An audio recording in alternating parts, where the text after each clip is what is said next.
Boa tarde a todos.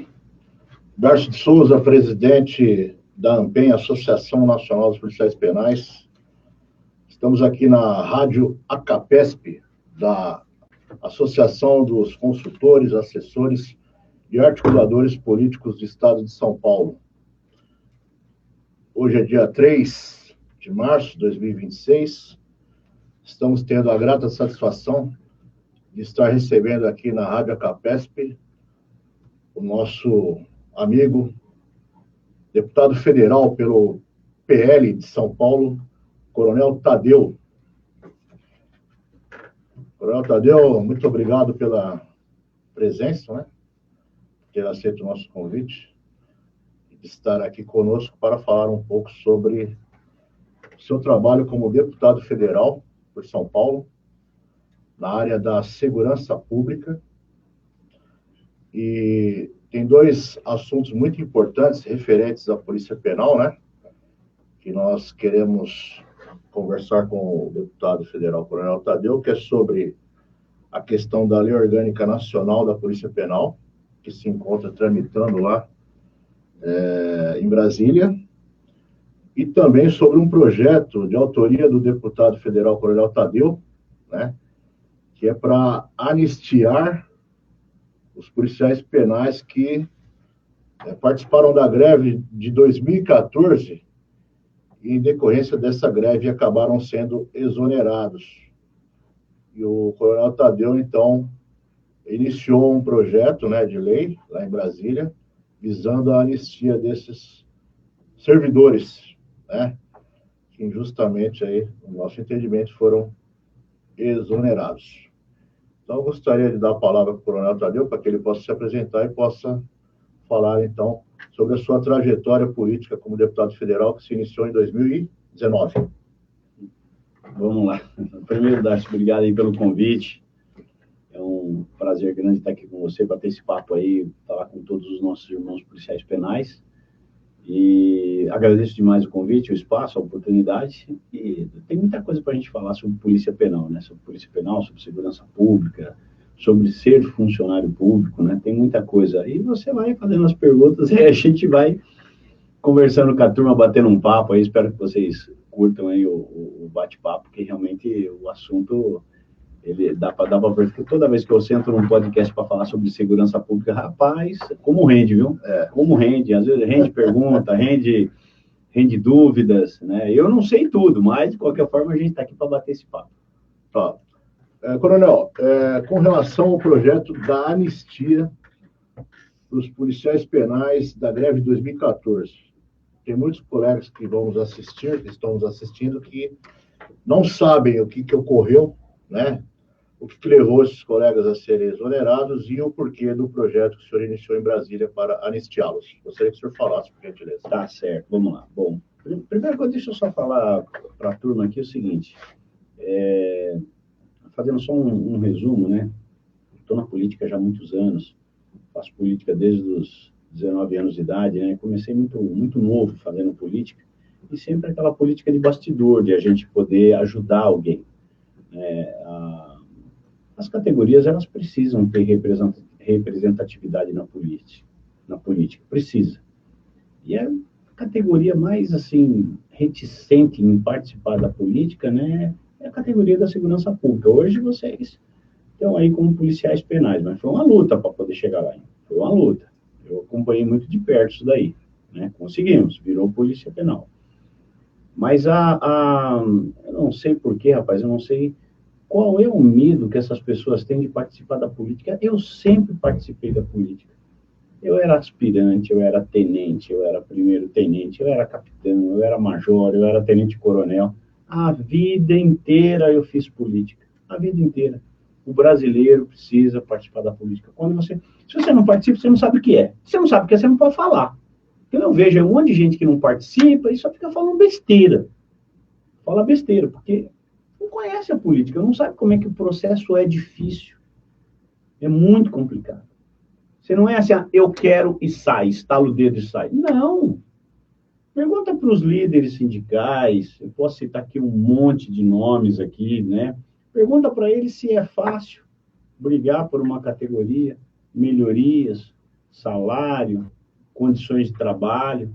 Não é fácil, né? É muito complicado. E vejam que outras categorias, sei lá, vou dar um exemplo aqui, metalúrgico. Às vezes o metalúrgico, hoje ele já tem um regramento bacana, pô, o metalúrgico tem isso, o metalúrgico tem aquilo. Estou citando um exemplo.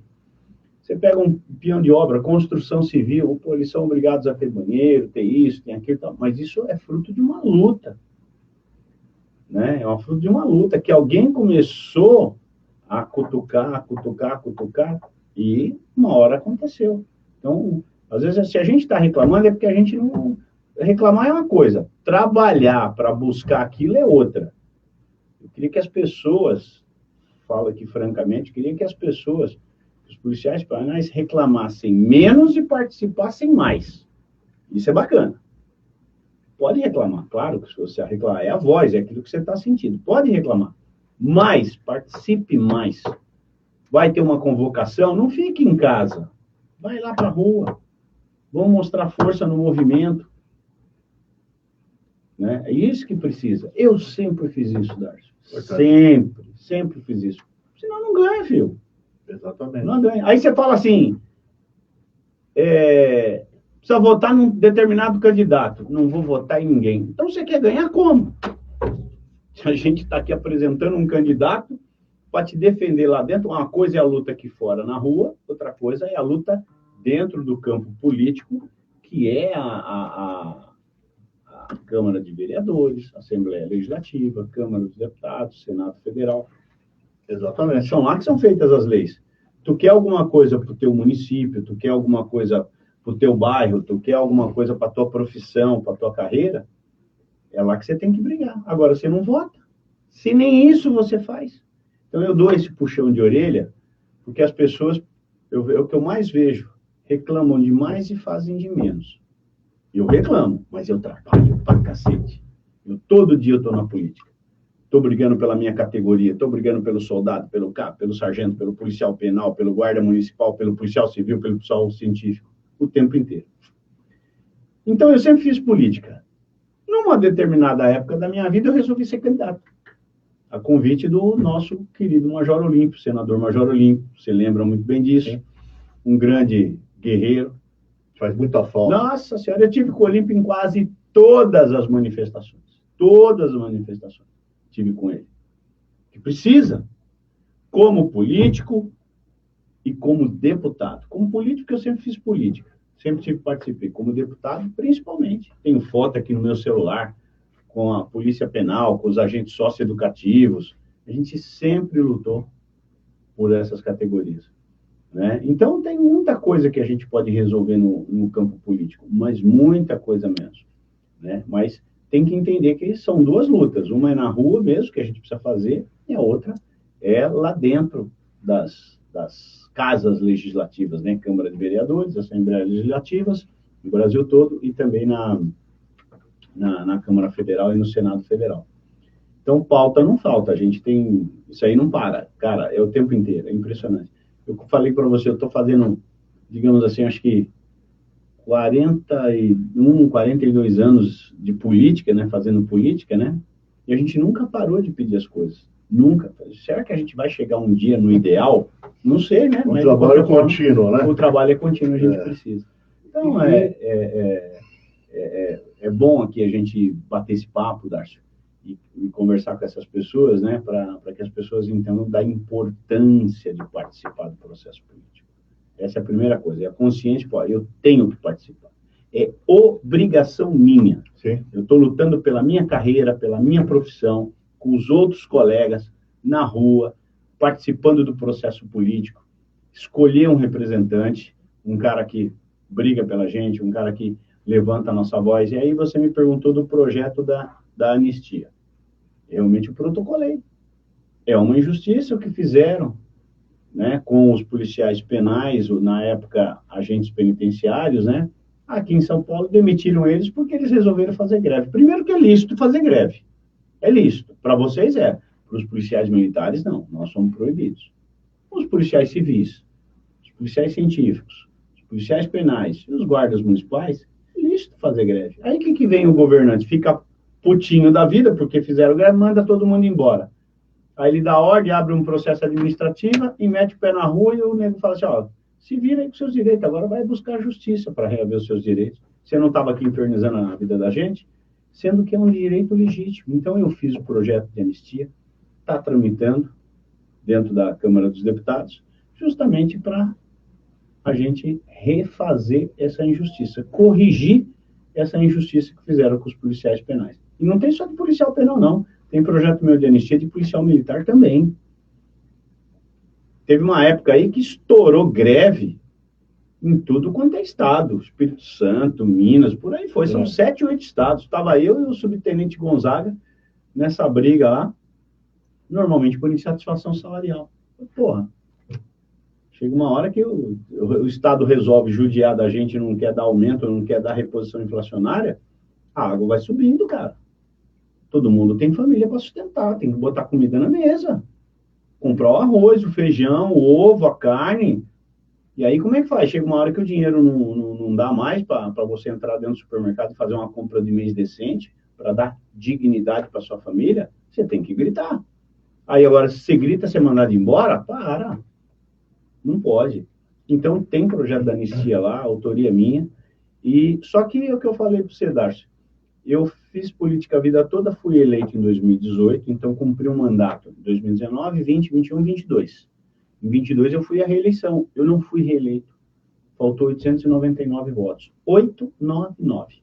Se eu tivesse 899 votos a mais do que eu tive, eu estaria na cadeira de deputado federal e estaria brigando pela Polícia Penal. Como eu briguei em 19, 20, 21, 22. Isso daí que o senhor está falando é uma coisa importante, porque assim, nós temos, acho que 70 deputados federais aqui no estado de São Paulo. Né? 70. O número é o maior estado com o maior número de deputados. Exatamente. E assim, eu recebi um convite para participar de uma audiência na Comissão de Segurança Pública da Câmara Federal. E eu fiquei surpreso, porque quem me convidou para participar dessa audiência foi uma deputada federal, delegada de polícia, né? Deputada Ione, se eu não me engano, ou Ivone, alguma coisa assim. E eu falei, poxa, mas nós temos 70 deputados federais em São Paulo, muitos que são, inclusive, policiais, né? E nenhum desses deputados federais de São Paulo nos convidou para participar de uma audiência pública lá na Comissão de Segurança Pública em Brasília. Precisou uma deputada federal do estado de Minas Gerais, né? Ou seja, então, assim, a falta que nós temos de um deputado federal atuante, né, como é o caso do deputado Coronel Tadeu, que iniciou esse projeto para anistiar, né, os colegas que participaram da greve de 2014, né, e, infelizmente, não conseguiu a reeleição por 899 votos, né? Com certeza, se tivesse lá como deputado federal, estaria dando continuidade a esse projeto da anistia, né? Esse e muitos outros, né? Muitos outros. Como a gente tinha falado, né, Lércio? O processo não cai do céu. Fez o projeto, já está valendo? Claro que não. Quando a gente faz um projeto de lei, eu fiz um projeto lá da anistia, o exemplo que a gente está falando. Esse projeto, ele tem um trâmite legislativo a ser cumprido. É a regra do jogo. As pessoas precisam entender. Então, ele tem que passar por comissões temáticas e depois ir para plenário. Depois disso, se aprovado numa casa, ele vai para outra casa, que no caso seria, se aprovado na Câmara, vai para o Senado. Se aprovado no Senado, vai para a Câmara. Estou falando isso porque já nós vamos falar da lei orgânica, que está lá no Senado, começou lá no Senado, então vai ter que começa lá e vem para a Câmara. Então, o processo é longo, mas ele pode ser rápido? Pode. Como é que faz para ele ser rápido, então, Coronel? É muito simples, é ter gente brigando por ele. Gente correndo atrás, infernizando a vida. Porque as pessoas não conhecem o mundo lá de Brasília. Aquilo é complexo demais, né? Ele passa a ser simples a partir do momento que você está ali todos os dias lidando, né? Ele fica simples. Mas para quem está de fora olhando, porra, mas é muita burocracia. Não é tanta burocracia, mas é lento. O processo é lento. Tramita hoje na Câmara dos Deputados mais de 27 mil processos.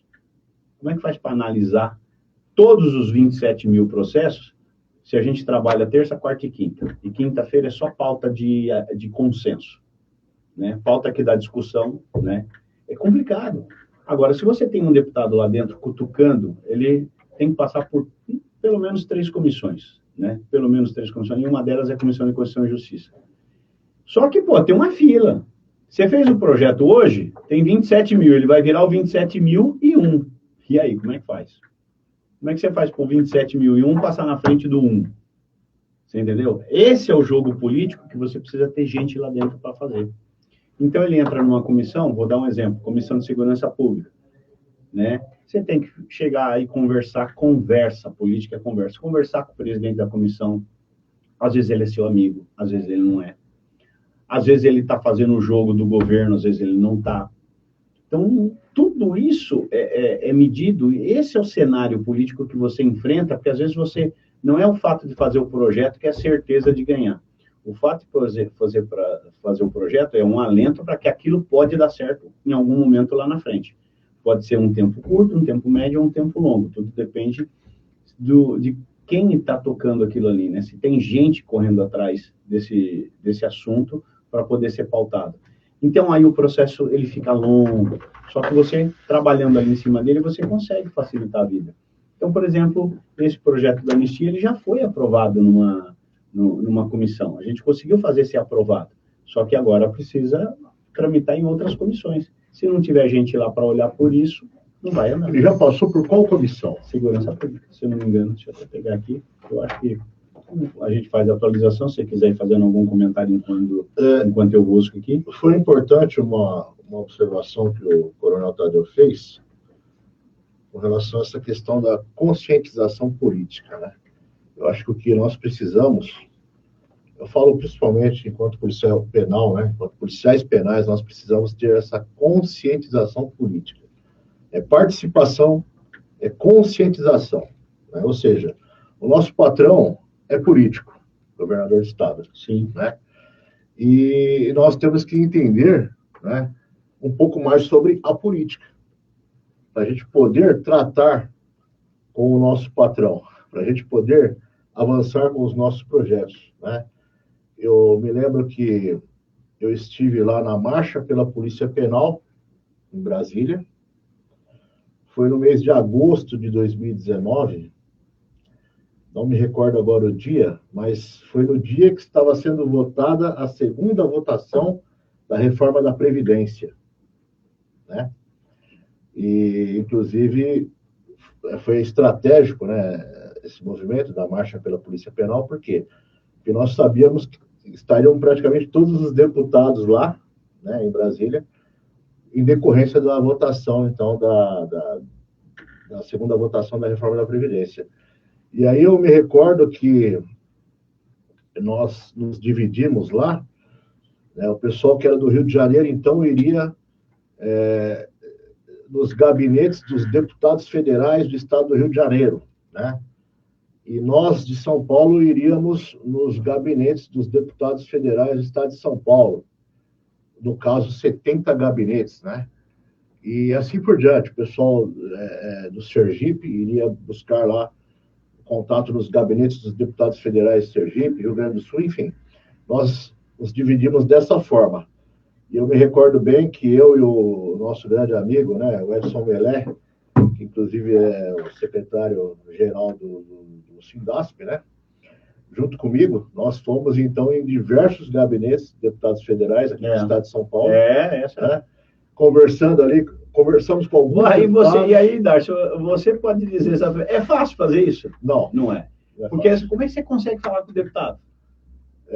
Não é fácil. Você sabe muito bem disso. Exatamente. Não é fácil. E aí eu que sou deputado, às vezes tenho dificuldade para falar com outro deputado. Ou às vezes ele está com a relatoria, que nem eu acabei de ver aqui, o projeto é o 1102, que ele é um projeto que são vários autores, né, inclusive, né, que concede anistia, né, para todos aqueles que tenham praticado atos que sejam investigados ou processados sobre a forma de crimes de natureza política ou conexo, que é o caso. Uma greve, ela tem um aspecto político, né? Então, esse é o projeto. Ele está parado até hoje, porque não tem relator designado na Comissão de Constituição e Justiça. Eu saí, projeto é de 2022, né? Eu acabei saindo, não fui eleito, porque se eu tivesse sido eleito, eu estaria lá na Comissão de Constituição e Justiça, teria cobrado em 2023 uma relatoria, teria colocado em brigado para colocar em pauta, porque você tem que brigar para colocar em pauta, né? Você tem que ter uma fila, tá todo mundo querendo, cada um quer ver o seu lado, o seu projeto. Então, para você colocar em pauta, pô, quantos projetos a Comissão de Constituição e Justiça consegue votar? Tem projeto que fica, às vezes, semanas. Um projeto fica lá por 2, 3 semanas, né? Então, porque são polêmicos, né? Tem gente que é contra, tem gente que é a favor. Então, mas você tem que estar lá. E o projeto, ele está parado, está sem designação relator, por quê? Não aparece um deputado interessado naquela pauta. Se eu estivesse lá, com certeza não estaria parado. Então, resumindo, ele já passou por uma comissão.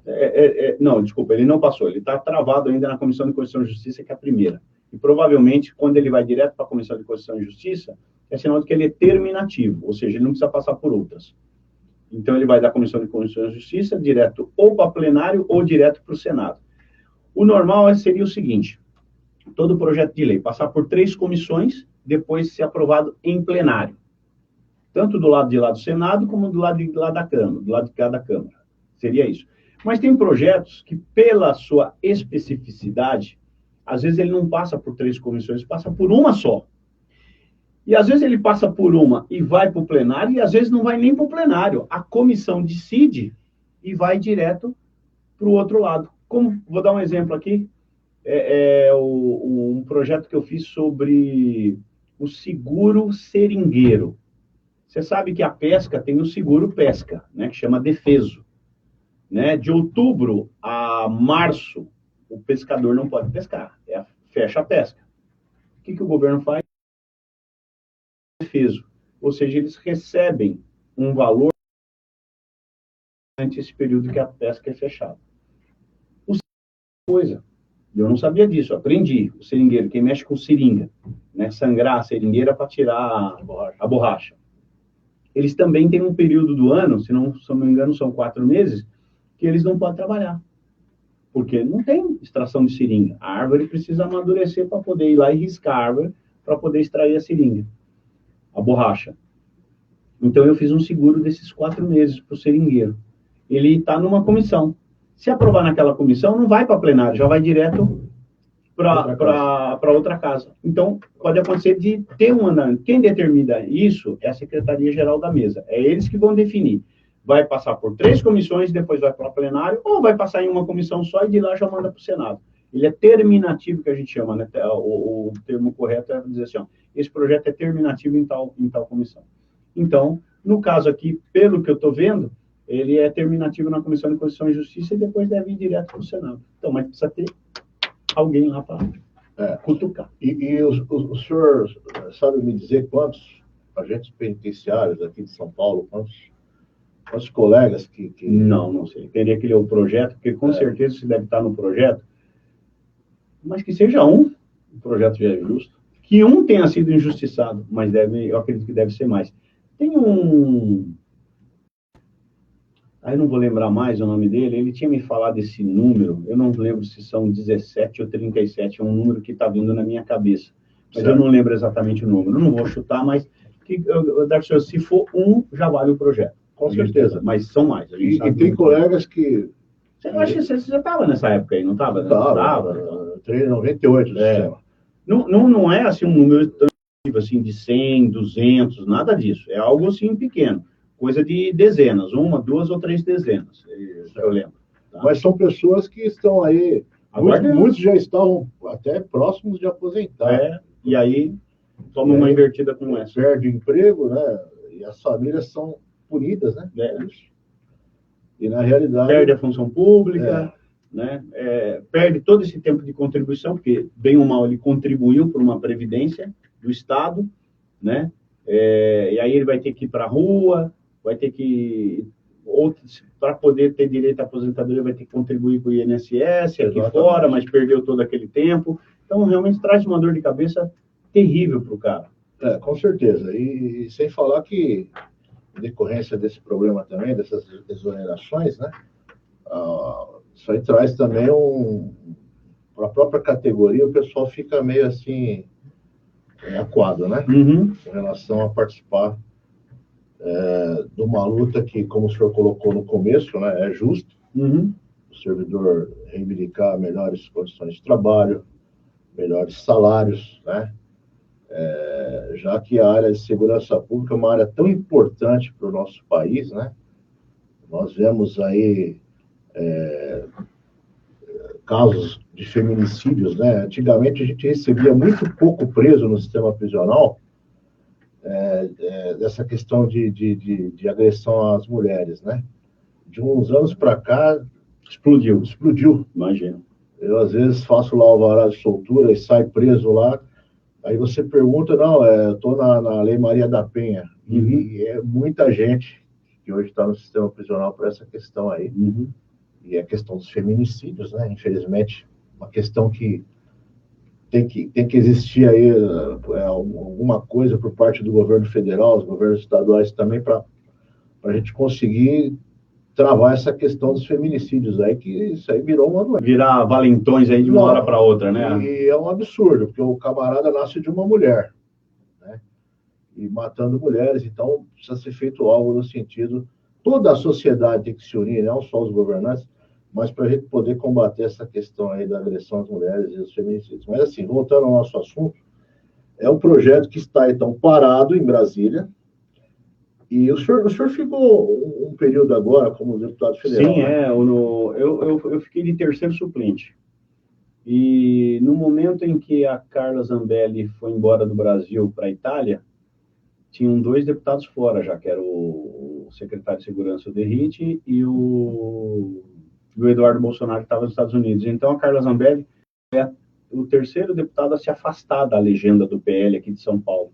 E aí, então, eu fui convocado para assumir no lugar dela, permaneci um tempo lá, que deu tempo de apresentar mais alguns projetos, né? Então, estão lá em trâmite, um deles, inclusive, é o fim da audiência de custódia. O outro foi desse do seringueiro também, que eu apresentei o projeto então, lá da seringa. O projeto do fim da audiência de custódia é de minha autoria. Exatamente, para acabar com essa palhaçada de audiência de custódia. E está bem aceito lá? Como é que está tramitando? Está parado também, aguardando o relator. Está parado. Como eu saí, eu não consigo tocar. Mas o assunto está lá. Uma hora vão ter que mexer nisso daí.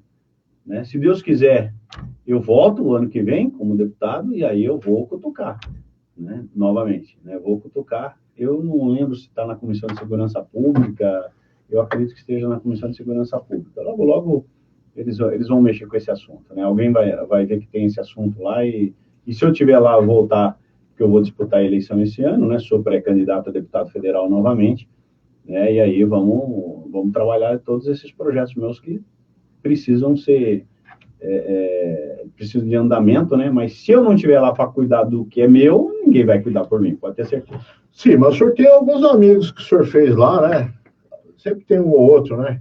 Que pode estar dando uma ajudinha aí nessa questão do projeto da anistia, até que o senhor retorne. Eu vou falar um negócio para vocês. Para andar... Tá difícil.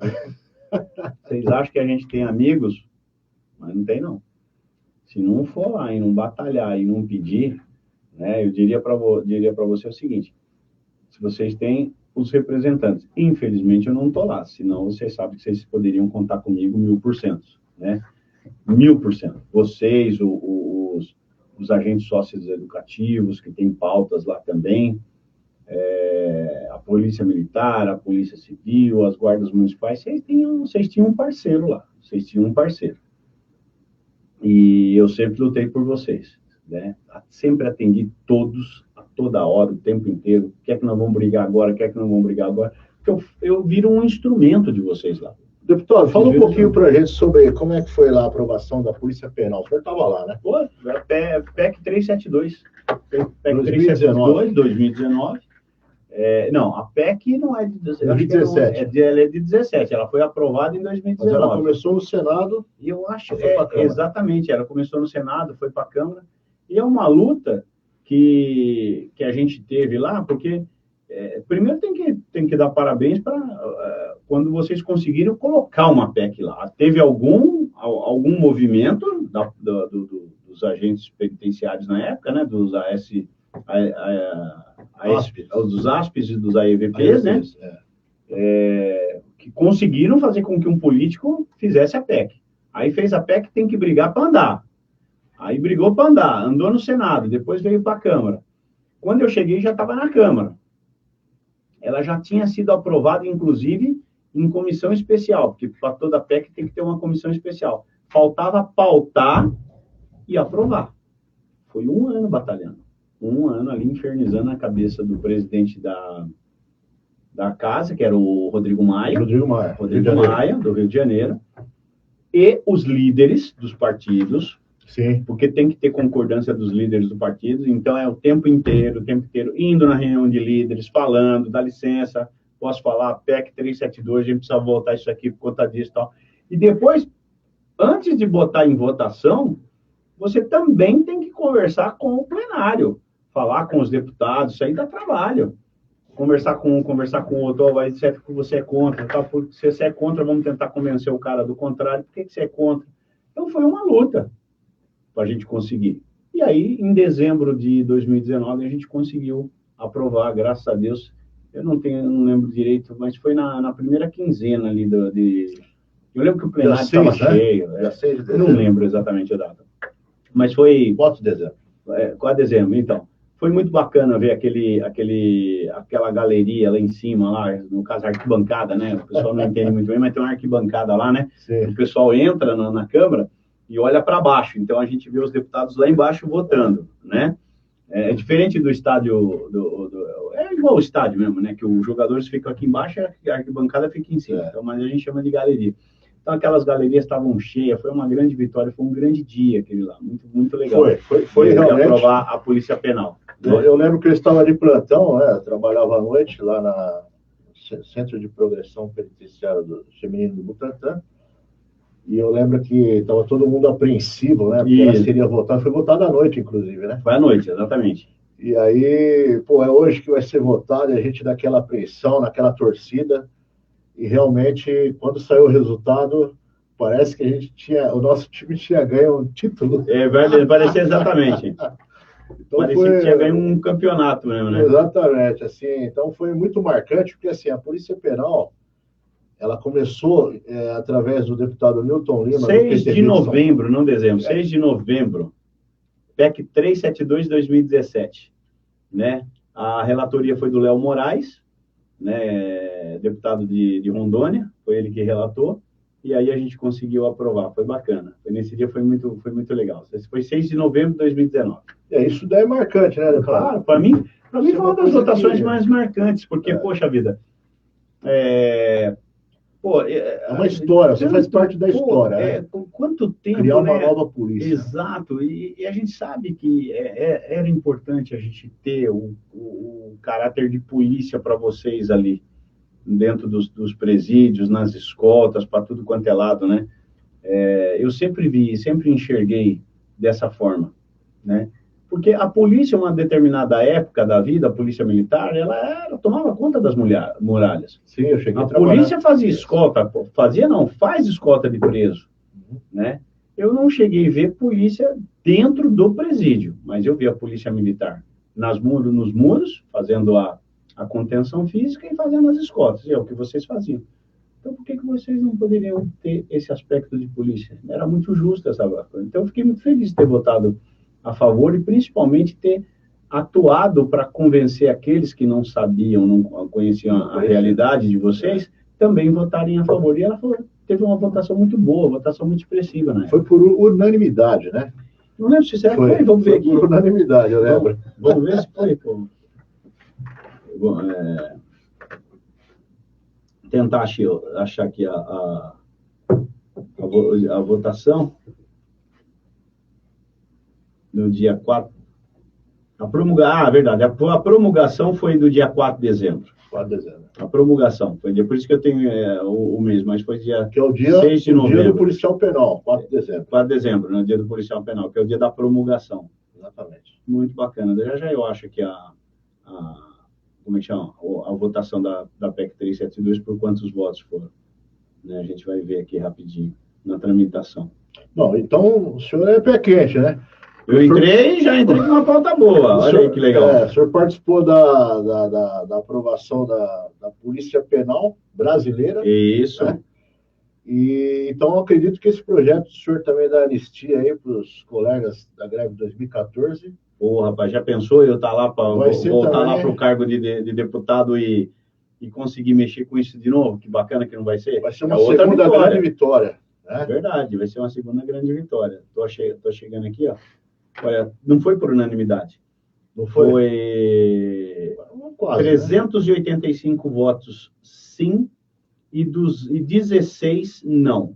401 votos no total. Então, teve muita gente que não quis votar. Tá? Mas foi por 385 a 16. Então, foi bom. Foi uma boa. Claro que... Se você pensar bem, 16... foi quase unanimidade. Só 16 pessoas contra. Pensar bem, foi quase unanimidade mesmo. Exatamente. Trabalho bem feito, graças a Deus. Graças a Deus. Parabéns aí pro senhor. Opa! Porque uma coisa que o senhor falou que é importante, né? Você convencer outros deputados que não conhecem nada sobre o sistema prisional, sobre a realidade do trabalho da gente judiciária. Não é culpa deles. Eles viveram um outro mundo. Lá dentro é uma mesclagem de várias origens. O cara vem da agricultura. Foi médico a vida toda. O cara vem da agricultura, plantou a vida toda.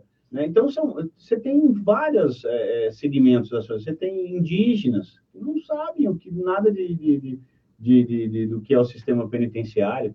Então, você tem que respeitar que, às vezes, as pessoas não entendem. Por isso que você precisa do diálogo, da conversa. Olha, meu irmão, isso é isso. Por isso você sobe na tribuna, faz um discurso, explica, né, o porquê da importância de ter um policial penal na nossa estrutura. Né? E lembrando que a gente não tinha um agente penitenciário, não temos, né? Não tem. Deputado federal. Não tem. É uma coisa interessante, me permita, Darcio, é uma coisa interessante de comentar aqui nesse podcast. Em nenhum estado do Brasil. Não tem nenhum estado do Brasil. Os policiais penais, eles não são uma categoria grande numericamente falando. E portanto, eu sei que um que quase chegou mais perto, mas ainda com uma votação baixa, foi o Gênesis Andrade, se eu não me engano. Sim. Ele trabalhava em Suzano, não sei se ele está lá ainda, faz tempo que eu não falo com o Gênesis, mas ele ficou de suplente num partido em 2014. E, digamos assim, se morresse alguém, ele assumiria. Certo. Ele ficou de primeiro suplente, né? Mas foi um partido que permitiu a ele, com pouca votação, chegar ali como primeiro suplente. Foi o que mais chegou perto. Por quê? Vamos chutar aqui que no estado de São Paulo são 35 mil. É um número alto, mas para São Paulo é pouco. Você vê, a PM tem 146 mil, ativos e inativos. Já é difícil eleger deputado, a gente sua para poder eleger. Né? Então, você imagina uma categoria que tem 35 mil. Porque você fala para o povo, gente, vamos se unir, não se une. Se você pegasse, assim, 35 mil e todo mundo fechasse, só que cada um tem que arrumar 5 votos. 3 vezes 5, 15. O cara faz 150 mil votos e vai. Olha para os seus representantes e vê quantos votos eles tiveram. Às vezes, 12, 15, 17, 20, não passa disso. Então, dá para perceber que a categoria ainda ela não está unida. Eles não entendem da importância de eleger. Então, aí, o que hoje acontece com a Polícia Penal? Tem que escolher alguém que se identifica com eles. Né? Então, eu vou falar do Major Olímpio. Não vou falar do meu caso, que eu me identifico demais. Mas o Major Olímpio, o pai dele era ASP. Pai dele. Agente de Segurança Penitenciária. Senhor Delmiro, né? Você falou Delmiro, mas não é Delmiro. Eu cheguei a conhecer. Calma que eu vou lembrar o nome dele. Daqui a pouquinho eu lembro o nome dele. Mas o pai dele foi ASP. Então, ele tem tudo a ver com a Polícia Penal. Foi criado naquele ambiente aí. E aí, presídio, né? Naquele ambiente, dentro da cidade de Venceslau, onde só tinha P1 na época, inclusive, não tinha P2, a P2 veio muito tempo depois, né? E o pai do Olímpio, então, ele aposentou como um agente de segurança penitenciária. E eu, junto com o Olímpio ali, acabei abraçando a defesa da categoria. Isso é importante, viu? Um defensor. Porque, assim, Isso é importante, o senhor ter mencionado, né? Como é que surgiu essa proximidade com a Polícia Penal? Com os agentes penitenciários? Foi por intermédio, então, do Olímpio. Quantas vezes eu subi em caminhão ali para fazer manifestação, para brigar pelas pautas de vocês, várias vezes, né? E dia 24 eu não consegui chegar, teve uma... Dia 24 agora de fevereiro. Sim, lá no máximo. Eu não consegui chegar. Eu estava num evento no centro da cidade, certo. E chovendo pra caramba, chovendo, porque vocês pegaram chuva. Sim. Vocês pegaram chuva. E eu não conseguia chegar por causa de trânsito. Eu estava numa reunião que eu tinha marcado já com antecedência na Secretaria da Agricultura, era uma pauta importante. Eu achei que eles iam cumprir o horário na Secretaria da Agricultura, acabou atrasando lá, era às 10 horas, daria para chegar, mas eles atrasaram, e aí quando eu me encaminhei, aí caiu aquele pé d'água, não tinha como o trânsito não andava, não ia chegar. Aí eu acabei vendo vocês passarem na frente dali da Xavier de Toledo, que vocês fizeram aquele trajeto da Paulista para Xavier de Toledo e terminaram na frente da Secretaria de Segurança Pública, se eu não me engano, acho. Isso, né? Então foi a partir dali que eu acabei acompanhando um pouco vocês, ainda debaixo de chuva. Deputado, eu gostaria que o senhor fizesse um comentário sobre a questão da Lei Orgânica Nacional da Polícia Penal. Vamos lá, outro projeto, Lei Orgânica. Está parada, né, em Brasília. No Senado, a Lei Orgânica é o projeto 4637 de 2024. Quem fez foi o senador Sérgio Petecão, do Acre. E o projeto, obviamente, é um projeto bom, importante. Precisa ter uma lei orgânica, todas as categorias. É como se fosse uma CLT para a gente. É o que você tem de direitos e deveres. Então, precisa ter para não ficar no ar. Né? E para servir como um parâmetro também para os estados. Para os estados, exatamente. Apesar de que São Paulo já tem a lei complementar 1416, que é a lei orgânica em função da aprovação da Polícia Penal, porque a própria, na própria PEC fala que os estados poderiam tomar a iniciativa de promover as suas leis orgânicas. Então, o estado de São Paulo, né, de 2019, você veja só, de falar aqui, no dia 6 de novembro, foi promulgada no dia... Então, passou 19, 20, 21, 22, 23, 24. Demorou 5 anos, mas o Estado de São Paulo sancionou a Lei 1416 para poder estabelecer a Lei Orgânica da Polícia Penal. Mas existe uma Lei Nacional, que é esse projeto que eu falei do senador Petecão, mas que ele está parado no Senado, está na Comissão de Assuntos Econômicos, na CAI, Comissão de Assuntos Econômicos. Precisa de um senador ligado à Polícia Penal, que se interesse por isso, que seja da Comissão de Assuntos Econômicos, para poder cutucar aquilo ali. Ou precisamos de deputados interessados na pauta, para poder ir lá e conversar com alguém da CAI, alguém que está... A relatoria de um senador do PT, chama Rogério Carvalho, de Sergipe, que inclusive está terminando o mandato agora em 2026. O Rogério Carvalho foi eleito em 2018. Mas se você tem um deputado que atravesse o corredor lá, saia da Câmara e vá para o Senado, cutucar, pedir uma audiência com o senador, só não poderia dar andamento nisso daqui, pedir a relatoria, ajudar a gente nesse projeto.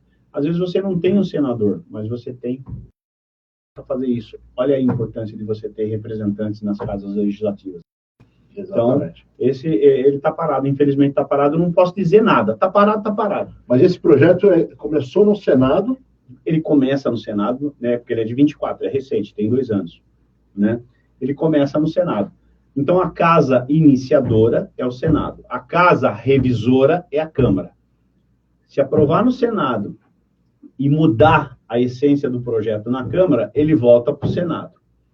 Mas se passar no Senado e do mesmo jeito passar na Câmara, ele vai para a sanção do presidente, porque trata-se de projeto de lei, né, e não de projeto de emenda à Constituição. Aí vai para o presidente que estiver em exercício, estiver no mandato, para poder sancionar a lei. Mas é aquela história do processo legislativo, né, Darcio? Ele tem um tempo. Às vezes ele pode andar rápido, às vezes ele pode andar devagar e às vezes ele pode nem andar, pode ficar esquecido numa gaveta. Só que, assim, o senhor é pé quente, né? Se Deus quiser. Eu falei aqui, né? Participou da promulgação da Polícia Penal. Posso diminuir esse ar um pouquinho aqui ou não? Pode ser. Deixa eu dar uma diminuída aqui e a gente continua a conversa aqui, que tá gelando. Joia. Então, o que acontece? Nós logramos êxito que a PEC da Polícia Penal, a 372, ela iniciou no Senado. Foi no Senado. Depois foi para a Câmara. Depois foi para a Câmara. Isso. E foi um trâmite até rápido, que ela começou em 2017 no Senado, e em 2019 ela foi aprovada na Câmara. Isso. Foram 3 anos, 17, 18, 19. Exatamente. Olha aí como andou. Então, vamos torcer para que, né, a gente consiga, agora nas eleições de 2026, né, termos aí o senhor eleito deputado federal para nos ajudar lá junto ao Senado Federal, para que a gente possa, então, fazer com que ande a nossa lei orgânica nacional, se Deus quiser, né? E que seja igual a 372 da Polícia Penal. Cara, tem tanto, assim... Sabe por quê? Ó, eu lembro quando foi protocolado em 2004, na Câmara Federal, a PEC 308. Deputado Newton Lima, do PTB de São Paulo, inclusive. Newton Lima. Acho que é de Indaiatuba, ele. Exatamente. E aí, o que aconteceu? Ficou tramitando lá de 2004 até 2017, né? 13 anos parada na Câmara, a PEC 308. E ela só andou porque começou pelo Senado em 2017.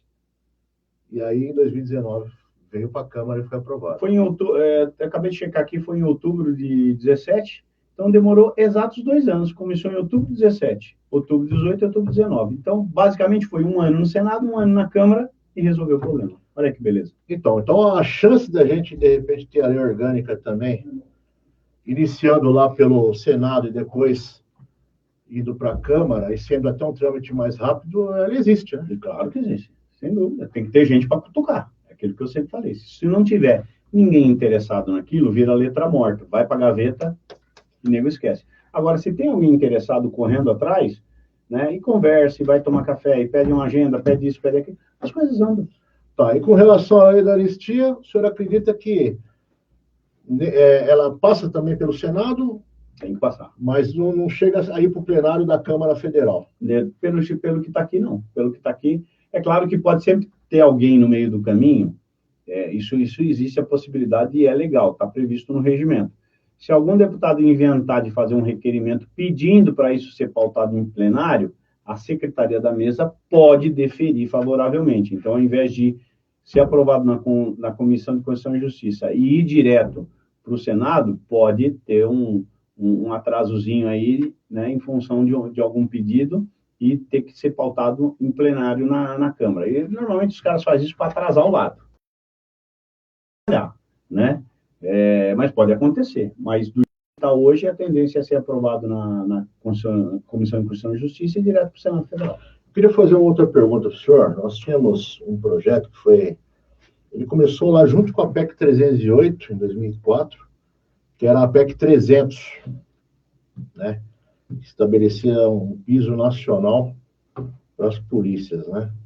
E, pelo que parece, como é que o senhor sabe, o senhor tem alguma informação sobre esse projeto? Vamos lá. Vamos imaginar que a PEC 300, ela colocasse assim, um piso nacional de R$ 1.628. O que é isso? O salário mínimo. Resolve o problema? Não. Entendeu? A PEC 300 foi uma enganação que eu já vi na minha vida.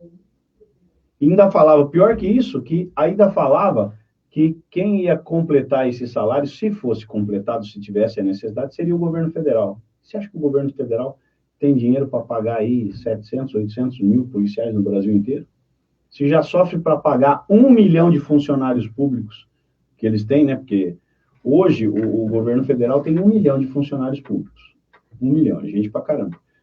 Agora, São Paulo tem 700 mil servidores, né? Então, e você vai olhando ali, se você policiais militares por estado tem, é possível que a gente tenha um número próximo a 500 a 600 mil, aproximadamente, policiais militares. Só policiais militares.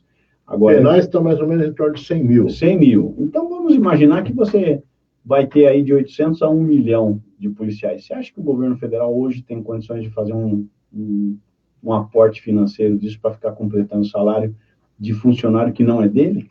Mas teve o piso da saúde, né? E deu problema. Né? É que o piso da saúde era algo factível. Eu digo factível, é algo possível de ser realizado. Trouxe problemas para...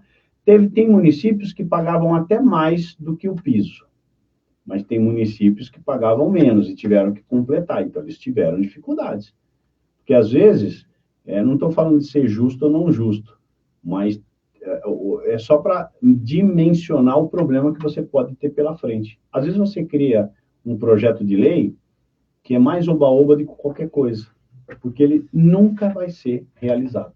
Não tem como. E a PEC 300 é um exemplo clássico de algo que colocaram no papel, venderam uma ilusão para todo mundo e aquilo nunca ia conseguir ser cumprido. Sim, mas fazendo uma analogia, por exemplo, a educação, né? A educação tem o Fundeb, né? Sim. E o que acontece? Esse dinheiro do Fundeb vem para os estados e para os municípios. É um baita de um dinheiro. E alguns municípios, né, no final do ano, acabam destinando aí para os professores uma espécie de uma bonificação, um bônus, que é proveniente do Fundeb. Uhum. Né? O senhor não acha que seria possível a gente criar algo parecido para o SUSP? Para que viesse uma bonificação já existe. Para os policiais brasileiros? É o Fundo Nacional de Segurança Pública. Já existe. Mas ainda não tem esse bônus. O Fundeb é o Fundo para o Desenvolvimento da Educação. O Fundeb. E existe o Fundo Nacional de Segurança Pública. Né? Existe isso daí. E existe a previsão, inclusive na própria lei do fundo, de se destinar dinheiro para a valorização dos policiais. Já está lá escrito. Você não precisa... É só o governo querer. É só o governo querer. Porque o Fundeb vai para os municípios também. Vai, e o Fundo Nacional de Segurança Pública... Não. Vai para os municípios. Claro que vai. Como é que compra viatura para a Guarda Municipal? Como é que compra... Se a Guarda Municipal fizer projeto para comprar uniforme, comprar armamento, comprar viatura, entregar lá no Ministério da Justiça e Segurança Pública, e eles deferirem favorável, tranquilamente. Mas não poderia se criar uma lei que tivesse por exemplo, sobrou X. Não precisa criar lei. Isso aqui vai ser bonificação. Já existe. Está previsto. Mas não chegou nada para a gente. Claro, mas quem tem o dinheiro na mão é o governo federal. Não chegou nada no final do ano, não dá conta, no bônus. Então, eles que têm que definir. A lei já existe, não precisamos criar mais nada. É só fazer a coisa acontecer. Por favor, esse ano é o governo que decide. Que fala assim, o que eu vou fazer? Tem que colocar no orçamento. Fala assim, nós vamos botar, esse ano não vai ter compra de viatura, não vai ter compra de colete, não vai ter compra de armamento. Vamos ver quantos policiais tem aí no Brasil todo, nós vamos pegar o dinheiro do fundo, rachar para todo mundo e acabou. Cada um recebe uma quilhalinha. Entendeu? No final do ano. Mas a decisão é do governo federal. Não tem nada a ver mais com a Câmara isso aí. Não cabe mais nenhuma lei. Não tem como. Certo. Isso já está lá. Isso já está feito. Se quiser investir em remuneração salarial, você pode fazer essa distribuição. Basta o governo querer. Ótimo. Entendeu? Coronel, nós estamos encerrando o nosso tempo. Já? Poxa vida, passou uma hora rapidinho aqui. Eu gostaria que o senhor fizesse suas considerações finais, por gentileza. Bom, Darcy, mais uma vez, então, eu quero agradecer você aqui pelo espaço. Né? Parabéns pelo estúdio, pelo podcast aqui, gostei bastante. Estou à disposição, à sua disposição, à disposição dos policiais penais, da sua associação que você representa, Associação Nacional dos Policiais Penais, é isso? Também. Estou à disposição. Quero dizer para todos vocês que sou pré-candidato a deputado federal. Lá na frente, esse ano, em algum momento, a gente vai fazer o processo eleitoral para que eu possa efetivamente vir a ser candidato, né? E pretendo voltar para cá de deputado federal para continuar a luta que eu já desempenhava de 2019, 20, 21, 22. Então, a gente vai elencar aqui agentes socioeducativos, policiais penais, polícia militar, polícia civil, a polícia penal, no caso, né? Os policiais científicos, as guardas municipais, todo esse grupo de profissionais que atuam na área de segurança pública. Eu sou da segurança pública, trabalhei 30 anos na polícia militar, né? Gostei muito da profissão que eu abracei, que eu cumpri durante 30 anos, então Se eu puder voltar para lá e continuar defendendo todos vocês, eu vou ficar muito, mas muito feliz mesmo. Vou ficar muito agradecido, porque isso me dá prazer, né? Defender os policiais do Brasil, que precisa, e uma coisa interessante, se não for eu, que seja outro representante de vocês, né? Se não for eu, que seja outro, mas que vocês tenham a consciência, né? Tem que falar ali olhando para a câmera, né? Que os policiais do Brasil todo tenham a consciência de votarem em gente que ajuda a categoria de vocês. Às vezes o sujeito entrega o voto, nem sabe por quê. Está votando uma pessoa e nem sabe se aquela pessoa vai fazer aquilo que ele precisa. Aí acaba perdendo a oportunidade. O processo, ele existe. Se você conseguir entender que esse processo político é importante para a vida de vocês, para a carreira, ótimo, né? Senão vai ficar difícil. Vocês vão continuar o que eu falei, mais reclamando do que fazendo. É interessante. Eu sempre votei em policial militar, sempre, para poder melhorar a categoria, né? A minha vida toda, né? Eu sempre não só votei, como ajudei em campanha política. Você tem que se doar um pouco também. Tem que pedir voto para a família, para os amigos, né? Poxa, esse cara aqui eu acredito, então eu vou nele, seja lá quem for, mas escolha faça uma escolha. Porque às vezes o cara não quer nem votar, ele não quer. Aí fica difícil, né, Darcy? É difícil. Você pega aí, você já não tem muita gente, que a gente falou aqui em São Paulo. E os outros estados, se você pensar, o contingente de policiais penais é menor ainda. Aí que fica mais difícil ainda eleger alguém. Fica mais difícil. Mais São difícil. Paulo, que é grande, não consegue. Você imagina os outros estados.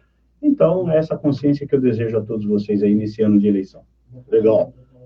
Mais uma vez, quero agradecer ao Coronel pela presença, né, no nosso podcast e fazer um agradecimento especial ao Lincoln Eusébio, responsável aqui pela mesa de som, suporte, William dos Santos, diretor administrativo aqui da ACAPESP, ao nosso querido amigo, irmão Serginho Ozicran, ao nosso presidente também da ACAPESP, Associação dos Consultores, Assessores e Articuladores Políticos do Estado de São Paulo, Alain Montoro, que nos forneceram o espaço e a oportunidade de podermos fazer mais um podcast.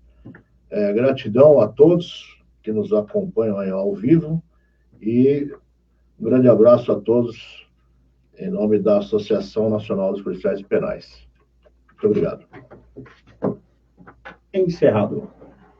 Muito bom.